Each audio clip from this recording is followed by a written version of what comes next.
You know that feeling when you're on a video call with someone just across town, but the lag makes it feel like the signal is being bounced off a satellite orbiting Mars? Well, it turns out the internet has a bit of a GPS problem.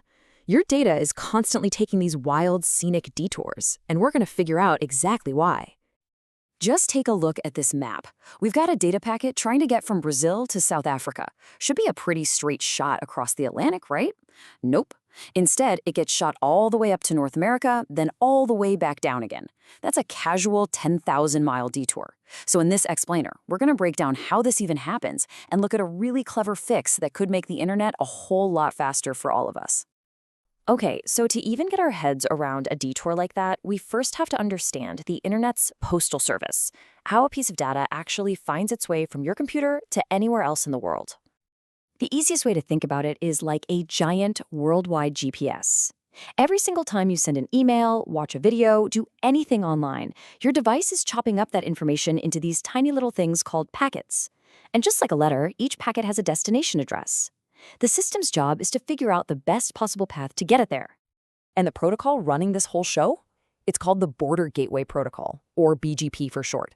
Think of BGP as the master traffic controller for the entire internet. It's the language that all the huge networks, the big ISPs, the cloud providers, use to share their roadmaps with each other and decide how to pass your data along from point A to point B. But here's the thing. This system was designed decades ago for a much smaller, much simpler internet. And today, it is under an incredible amount of stress. It's actually facing two huge crises at the exact same time. So on one side, you've got the scale crisis. The number of destinations online was just exploding, and the phone books, or routing tables, that every router has to keep are becoming gigantic and unwieldy. And on the other side, you've got the performance crisis, and that's what causes those totally bizarre detours we were just looking at. So let's look at this map again, because it's the perfect example of that performance problem. See, Azure's private network is available in both Brazil and South Africa. But BGP, from its point of view in Brazil, sees an early exit. It just grabs the closest on-ramp to the Azure network, completely ignoring the fact that this choice is about to send that poor data packet on a 10,000-mile joyride across the ocean and back. And this isn't some one-off fluke either. Look at this one. Traffic going from Perth in Australia to Mumbai in India. Instead of taking the logical route, it gets sent all the way east across Australia to Sydney, completely skipping a much, much faster connection waiting for it in Singapore. So what is going on here? Well, here's the absolute heart of the problem. BGP doesn't think about speed. It doesn't know about physical distance or how fast light travels through fiber. It makes its decisions based on two things: business deals between networks and a really simple metric called hop count, which is just the fewest number of networks it has to jump through. Real-world travel time, it's not even in the equation. So, with the internet groaning under the weight of these twin crises, researchers started to dream big.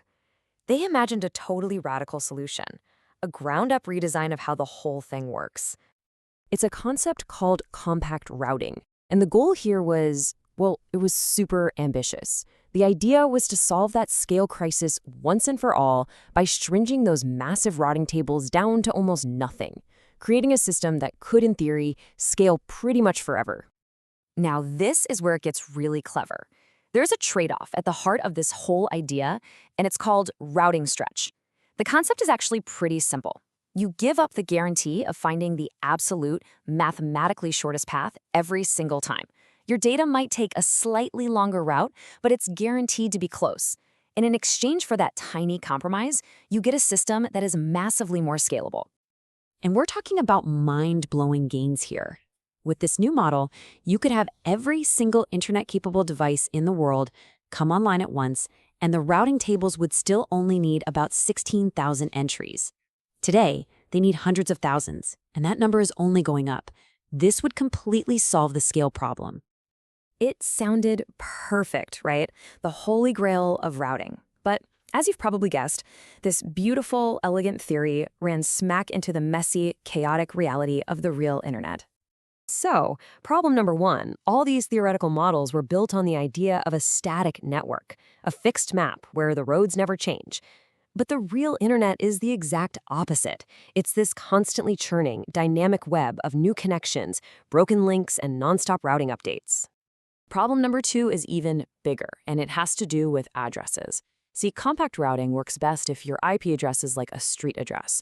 It gives you a clue about your physical location on the network. But we need our addresses to be more like phone numbers, flexible, flat addresses that let our phones, our laptops, our servers move all over the place without breaking everything.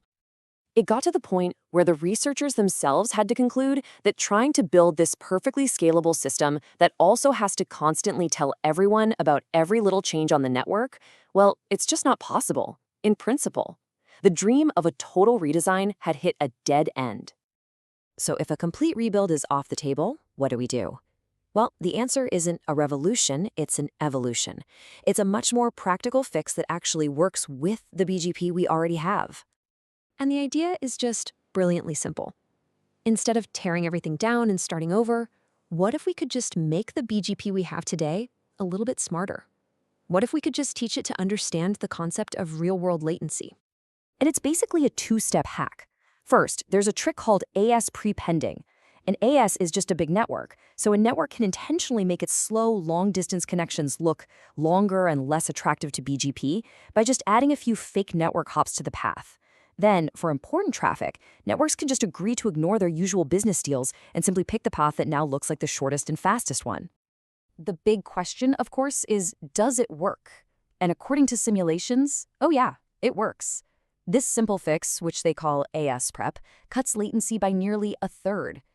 Now, it's not the absolute theoretical best you could ever get, but it gets us most of the way there without having to rebuild the entire internet from scratch. This is a really promising, practical fix, but it also points toward an even bigger, more profound idea about the future of how the internet might one day find its way around. And this brings us to a pretty radical question. All of these problems we've talked about, the scaling, the performance issues, they all come from one core assumption, that every single router needs a complete, perfect, constantly updated map of the entire internet.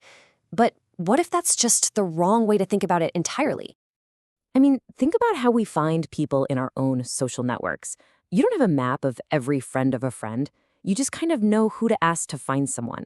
And so the final, really fascinating open question is this. Can we build routing protocols that do the same for the internet? An internet that navigates not with a perfect, brittle map, but with something a lot closer to human intuition.